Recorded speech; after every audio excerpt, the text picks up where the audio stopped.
আপনারা বেশিরভাগ মানুষ জানেন না একটি গাছ থেকেই তৈরি হতে পারে আপনার পায়ের জুতা। হ্যাঁ, আপনি ঠিকই শুনছেন।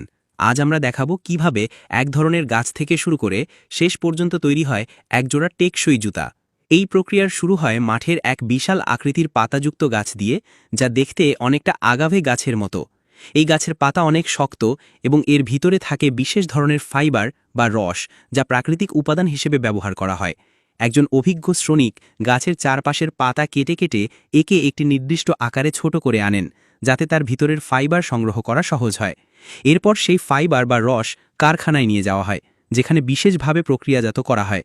এটি শুকিয়ে বা গলিয়ে এক ধরনের নরম, টেকসই উপাদানে পরিণত করা হয়, যা ব্যবহার করা হয় জুতার উপরের আবরণ বা সোল্ট তৈরিতে। এই পর্যায়ে এসে শুরু হয় জুতার কাঠামো তৈরির ধাপ। বিশেষ ডিজাইনে জুতার উপরের অংশ তৈরি করা হয় এবং নিচের অংশ অর্থাৎ সোল্ড আলাদা করে প্রস্তুত রাখা হয়। এরপর আসে সবচেয়ে গুরুত্বপূর্ণ ধাপ, জুতার সোল্ড বা নিচের অংশটি শক্তভাবে জোড়া লাগানো। এই কাজটি করা হয় হিট প্রেস মেশিন বা সোল প্রেসিং মেশিনের মাধ্যমে।